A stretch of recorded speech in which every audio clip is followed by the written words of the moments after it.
The only way to break this habit is to insert a pause between experiencing the urge to eat or drink something and reaching for something to satisfy this urge.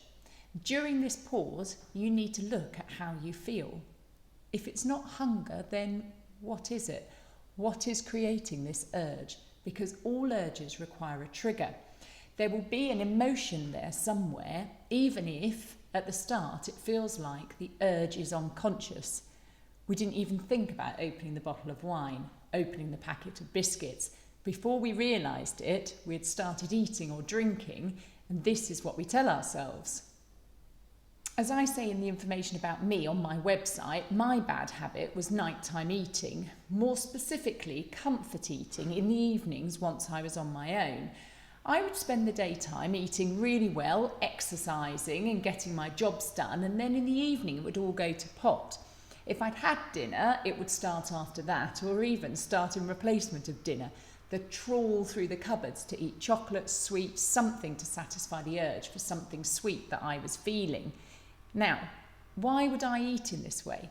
I'm an intelligent person, but I seem to have no control over how I was eating in the evening. And the answer to this question I discovered when I started researching weight loss and trying to find a way to solve the problem I had.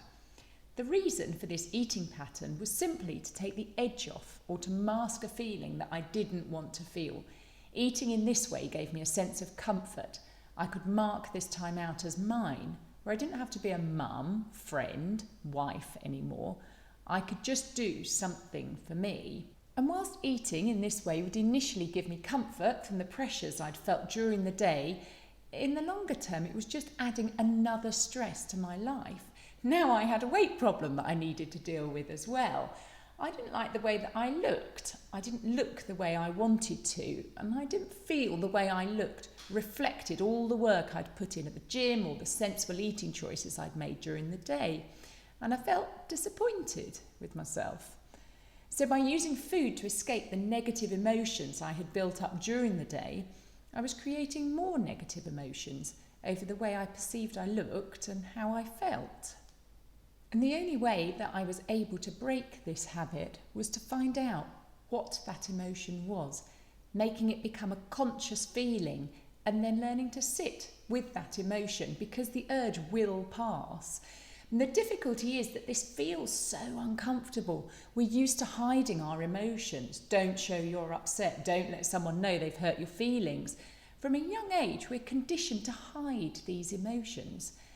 And when we're adults, as soon as a negative emotion arises, we don't like it. We want to do something to stop it, to take the edge off it, to eat something, drink something, anything to get a dopamine release and make us feel happier for a moment, all because we can't face the emotion that we are experiencing.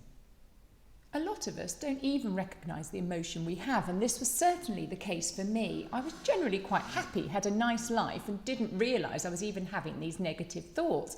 I just knew I had an urge for something sweet to eat or to have a drink. And as the last video shows you, this habit brings a temporary happiness. The urge, the desire doesn't go away and it can't be satisfied. It leads to another drink or another piece of chocolate until we've eaten too much or drunk too much and we're thinking, not again. The initial negative emotion is replaced with a new negative emotion, one where we're frustrated with ourselves, disappointed in ourselves, even disgusted with how much we can consume in one sitting. And to break this habit, we have to be prepared to look at this initial emotion and learn to sit with it, working out what is so bad that you will do anything to stop feeling that way, to look at our thoughts about this emotion and see how we can change those thoughts without looking for something external to do that for us. And this is where weight loss coaching comes into play. These skills are difficult to practice on your own. With Think Thinner, my clients have daily support while they're carrying out this work. I'm able to provide them with encouragement, support, and motivation. This is why my program is different to conventional diets. You can white knuckle it, rely on willpower, and give up alcohol, cakes, sugar, fast food for 21 days, a month, 3 months. But ultimately, if you don't deal with the underlying emotion which is leading you to eat in this way, you will never conquer those habits. If you are interested in what I have to say about weight loss, please give this video a like and subscribe to my channel. Please also visit my website and take a look at how you can join my programme. Thank you.